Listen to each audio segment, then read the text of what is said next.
क्यों भाई, क्या हो गया जम्मू वालों की आवाज को?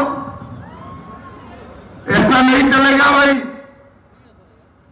दिल्ली तक आवाज जानी चाहिए कि इस बार भी 24 के चुनाव में मोदी जी को फिर से देश का प्रधानमंत्री बनाना है।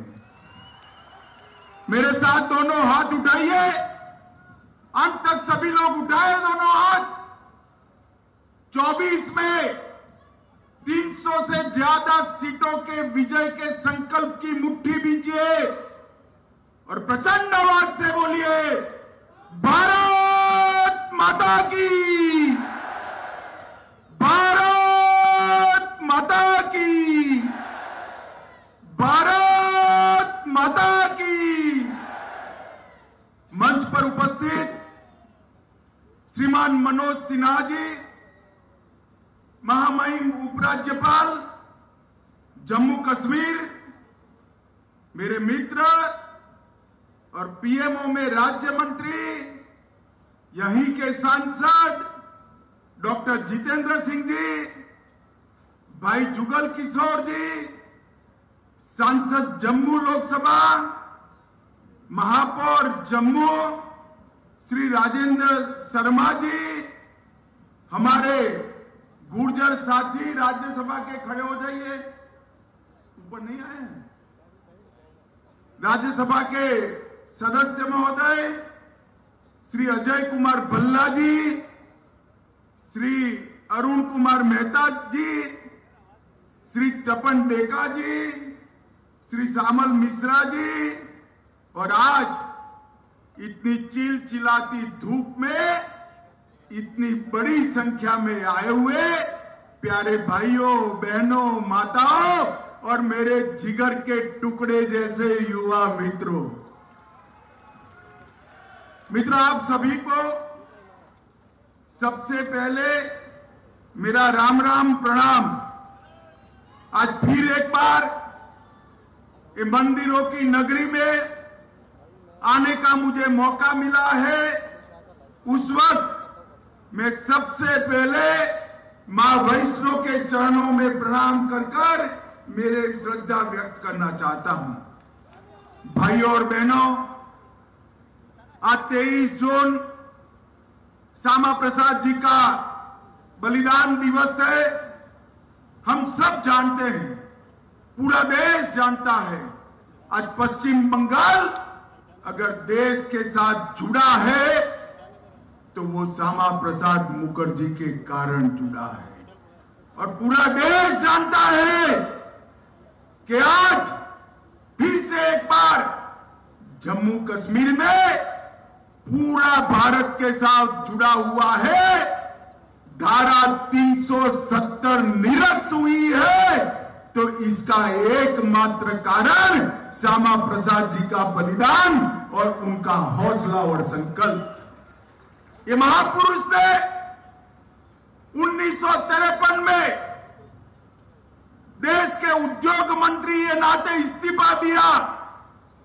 जब धारा 370 इंट्रोड्यूस हुई, इसका विरोध किया और कहा इस देश में दो विधान, दो निशान, दो प्रधान नहीं चलेंगे। और इसके लिए सत्याग्रह करते करते जम्मू कश्मीर तक पहुंचे। धोखे से अरेस्ट कर लिया गया, परमिट नहीं है तक। अरे भला अपने देश में जाने के लिए कौन सी परमिट? और हम सब जानते हैं कि इनकी हत्या कर दी गई। आज श्यामा प्रसाद जी का बलिदान दिन है, मगर मैं जानता हूं श्यामा प्रसाद जी की आत्मा जहां पर भी होगी बड़े सुकून के साथ होगी, क्योंकि 5 अगस्त 2019 को मोदी जी ने धारा 370 को निरस्त कर दिया है। और मित्रों, श्यामा प्रसाद मुखर्जी और डॉक्टर पंडित प्रेमनाथ डोगरा, ये दोनों ने हमारे जम्मू कश्मीर को भारत माता का मुकुटमणि बनाने के लिए जो योगदान दिया है, इसके लिए न केवल जम्मू कश्मीर पूरा देश ये दोनों महामानवों के हमेशा के लिए ऋणी रहेगा, उनके ऋण का स्वीकार करते। मित्रों, आज कई सरकारी कार्यक्रमों के लिए आज मैं यहां आया हूं, तब मोदी जी की सरकार के 9 साल समाप्त हुए हैं। ये 9 साल में भारतीय जनता पार्टी अभी एक महाजन संपर्क अभियान चला रही है। वो जनसंपर्क अभियान में हमने 9 साल में देश कहां से कहां पहुंचा, इसकी बात करनी है। मित्रों, मैं एक ही बात करता हूं, मोदी जी ने 12 लाख करोड़ के घपले, घोटाले, भ्रष्टाचार वाली यूपीए सरकार की जगह 9 साल तक नरेंद्र मोदी जी की सरकार पर कोई भी भ्रष्टाचार का आरोप तक नहीं कर सकता, ऐसी सरकार चलाई है। और इस देश में से भ्रष्टाचार को हमेशा के लिए तिलांजलि देने की शुरुआत की। उन्होंने इस देश का गौरव बढ़ाया है, इस देश का उत्कर्ष किया है और इस देश के 60 करोड़ गरीबों के जीवन में ढेर सारी सुविधाएं, जिसका गरीब आदमी 70 साल से राह देख रहा था, उसको पहुंचाने का काम प्रधानमंत्री नरेंद्र मोदी जी ने किया है। आज यहां पर 84 करोड़ की लागत से 3 उद्घाटन हुए, जिसमें मेन बक्सीनगर में बोन एंड जॉइंट हॉस्पिटल का निर्माण, ग्रिड स्टेशन का उद्घाटन और डोगरा चौक से केसी चौक तक बड़ी सड़क का उद्घाटन। इसके साथ साथ 309 करोड़ की लागत से शिलान्यास भी हुआ है, जिसमें CFSL 100 करोड़ की लागत से बनने जा रही है। मित्रों, आज मैं इतना ही कहना चाहता हूं कि मोदी जी के नेतृत्व में जम्मू कश्मीर विकास के रास्ते पर चल पड़ा है। आज यहां पर गोल्ड हेल्थ कार्ड वितरण का भी कार्यक्रम हुआ। लगभग जम्मू में, कश्मीर में 97 लाख लोगों को एक गोल्ड कार्ड का फायदा मिल रहा है। ये मोदी जी का जम्मू और कश्मीर की घाटी पर लगाव ही है। पूरे देश भर में एक प्रधानमंत्री आयुष्मान भारत योजना सिर्फ और सिर्फ गरीबों को मिलती है, मगर जम्मू कश्मीर में कोई भी नागरिक हो, उसको 5 लाख तक की सारी स्वास्थ्य की सुविधाएं मुफ्त में देने का निर्णय प्रधानमंत्री नरेंद्र मोदी जी ने किया है। मित्रों, नरेंद्र मोदी जी ने किया है।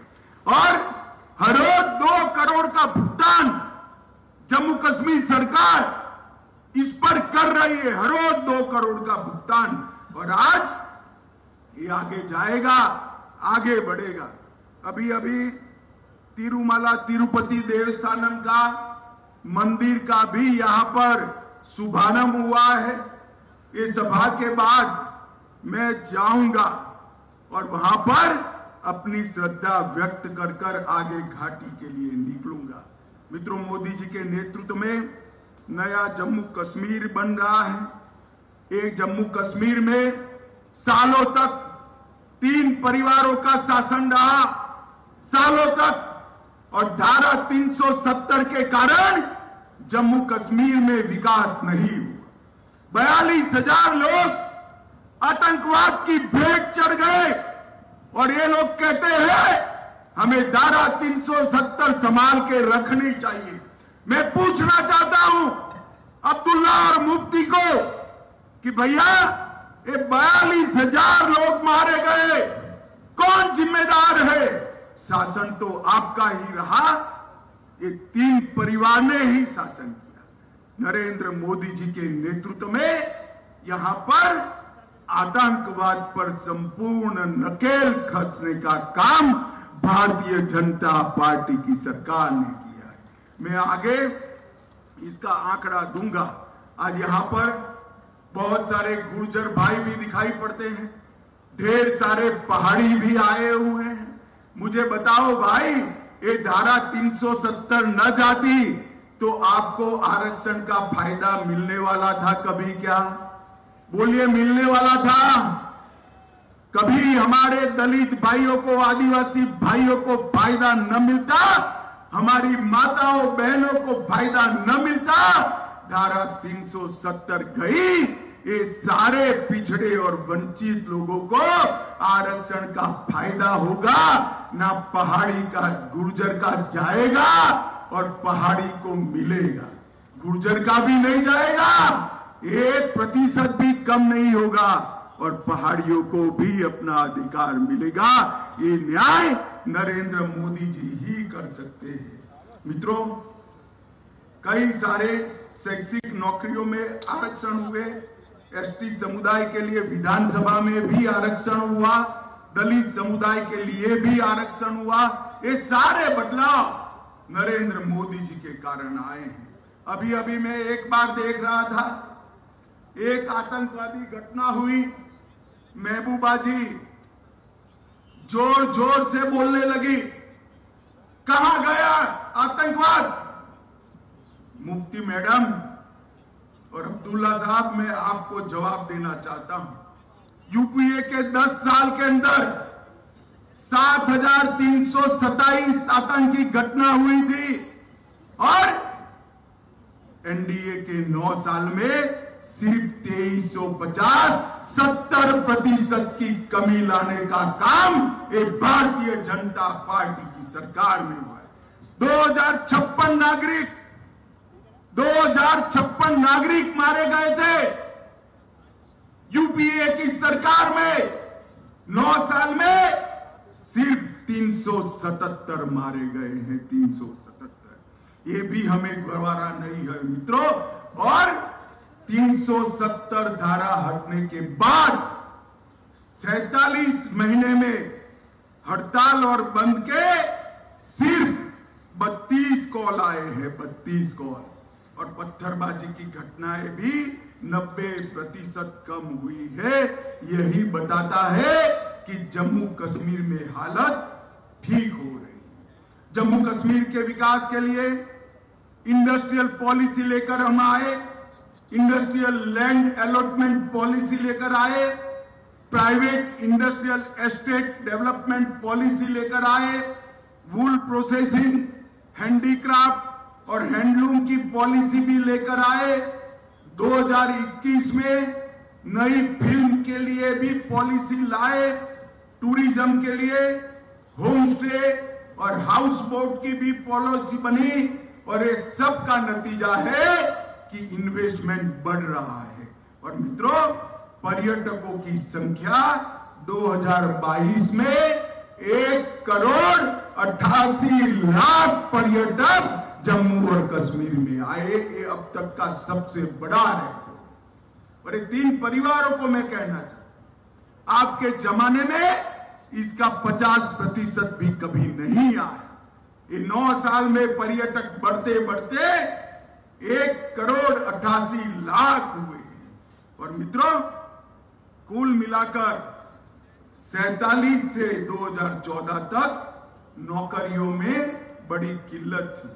हमने ट्रांसपेरेंसी के साथ, किसी की सिफारिश की जरूरत नहीं है, 28,000 सरकारी नौकरी दी, 51,000 यूनिट सेल्फ एम्प्लॉयमेंट के स्थापित किए और मिशन यूथ के तहत 70,000 युवाओं को आजीविका देने का काम ये नरेंद्र मोदी सरकार ने किया है। और मित्रों, 28,400 करोड़ का इंडस्ट्रियल पैकेज भी देने का काम भारतीय जनता पार्टी की सरकार ने किया। मित्रों, जिन युवाओं के हाथ में एक जमाने में पत्थर होते थे, आज वही घाटी के युवाओं के हाथ में, जम्मू के युवाओं के हाथ में लैपटॉप देकर मन को बहुत आनंद होता है। ये परिवर्तन ये 9 साल के अंदर नरेंद्र मोदी जी के कारण आया है। कंकड़ की जगह किताब लेकर पढ़े हुए युवा न केवल जम्मू कश्मीर, देश के भविष्य को संवारने वाले हैं। मित्रों, पहले इनके भविष्य पर ब्लैक स्टॉप लिखा हुआ था, अब ब्लैक बोर्ड पर वो अपना खुद का भविष्य लिख रहे हैं। ये परिवर्तन भारतीय जनता पार्टी की सरकार में। एक G20 का सम्मेलन यहां पर हुआ, कुछ पार्टियों ने पाकिस्तान के साथ आवाज मिलाकर इसका विरोध किया। मैं मनोज जी को बधाई देना चाहता हूं, सभी सुरक्षा बलों को बधाई देना चाहता हूं। एक भी विघ्न के बगैर इतने सारे देशों के नेता G20 कर कश्मीर के लिए अच्छे टूरिज्म का संदेश लेकर गए हैं और समग्र विश्व के अंदर कश्मीर में जो हालात सुधरे हैं इसका संदेश पहुंचाने का काम किया है। नरेंद्र मोदी सरकार ने पंचायती राज व्यवस्था फिर से लागू की। पहले 3 परिवारों के भ्रष्टाचार के साथ साथ 3 परिवारों के नुमाइंदे ही दिखाई पड़ते थे। अब 32,000 नवनिर्वाचित पंच, सरपंच, तहसील पंचायत, जिला पंचायत के सदस्य हैं जो जम्मू कश्मीर को आगे ले जा रहे हैं। और मित्रों, मेडिकल कॉलेज 70 साल में 4 बनाए, मोदी जी ने 9 साल में 9 नए मेडिकल कॉलेज बनाए और 15 नर्सिंग कॉलेज बनाए। पहले 500 मेडिकल सीटें थी, अब 600 MBBS की सीटें जोड़ दी गई है। और डिग्री कॉलेज और इंजीनियरिंग कॉलेज 96 थे, अब 147 है। IIT और IIM जम्मू को देने का काम किया गया है। ढेर सारे विकास के काम हुए हैं, मगर इन लोगों को विरोध की ही राजनीति करनी है। मित्रों, आज 23 तारीख को पटना में एक फोटो सेशन चल रहा है। सारे विपक्ष के नेता एक मंच पर इकट्ठा हो रहे हैं और संदेश देना चाहते हैं कि हम भारतीय जनता पार्टी को, NDA को और मोदी जी को चैलेंज करेंगे। मैं सारे विपक्ष के नेताओं को एक कहना चाहता हूं, कितने भी हाथ मिला लो, आपकी एकता कभी संभव नहीं है, और हो भी गई तो कितने भी इकट्ठा होकर जनता के सामने आ जाइए। 2024 में 300 से ज्यादा सीटों के साथ नरेंद्र मोदी जी का प्रधानमंत्री बनना तय। मित्रों, इन लोगों ने एक तमाशा देख कर किया है। 3 दिन से प्रधानमंत्री जी अमेरिका के दौरे पर हैं। आज बहुत समय के बाद भारत को, अमेरिका ने भारत के प्रधानमंत्री जी को स्टेट गेस्ट का ऑनर दिया है। और जिस प्रकार का सम्मान अमेरिका ने में प्रधानमंत्री जी को मिला है, ये न भूतो न भविष्यति है। माताओं, भाइयों, बहनों, ढेर सारे एग्रीमेंट हो रहे हैं। अंतरिक्ष के क्षेत्र में एग्रीमेंट हो रहा है, अंतरिक्ष के क्षेत्र के साथ साथ डिफेंस के क्षेत्र में एग्रीमेंट हो रहे हैं, सेमीकंडक्टर के क्षेत्र में एग्रीमेंट हो रहे हैं, और ढेर सारी बड़ी कंपनियां यहां पर इन्वेस्टमेंट करने के लिए लालायित है। ये नरेंद्र मोदी जी ने 9 साल में भारत दुनिया की 11वीं अर्थव्यवस्था था, उसको 5वें नंबर की अर्थव्यवस्था सिर्फ 9 साल में बनाने का काम किया है। और ये राहुल बाबा हमेशा विरोध करते। धारा 370 हटानी है तो विरोध करेंगे, राम मंदिर बनाना है तो विरोध करेंगे, ट्रिपल तलाक हटाना है तो विरोध करेंगे। अरे राहुल बाबा, विरोध करते करते आपका स्वभाव ही विरोध का बन गया है। मित्रों, देश की जनता के सामने 2024 का चुनाव तय है। एक और राहुल बाबा है और दूसरी ओर देश के प्रधानमंत्री नरेंद्र मोदी जी है। जम्मू वाले मुझे बताइए, 24 के चुनाव में फिर से एक बार मोदी जी को पूर्ण बहुमत के साथ 300 से ज्यादा सीटों के साथ प्रधानमंत्री बनाएंगे क्या? जरा जोर से हाथ उठाकर बोलिए, बनाएंगे। कमल के निशान पर बटन दबाएंगे। जम्मू कश्मीर को खुशहाल बनाएंगे। जम्मू कश्मीर को सुरक्षित बनाएंगे। मोदी जी की सरकार बनाएंगे।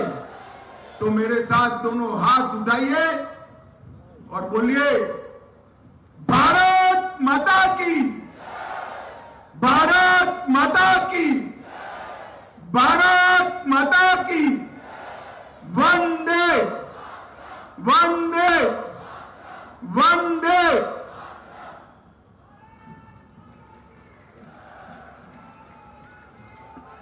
आज के इस सफल आयोजन के लिए मैं माननीय गृह मंत्री श्री अमित शाह जी, केंद्रीय मंत्री डॉक्टर जितेंद्र सिंह जी, महामहिम उपराज्यपाल श्री मनोज सिन्हा जी एवं सभी आगंतुकों, आयोजकों, सुरक्षा कर्मियों, मीडिया बंधुओं एवं अधिकारियों का हार्दिक आभार व्यक्त करते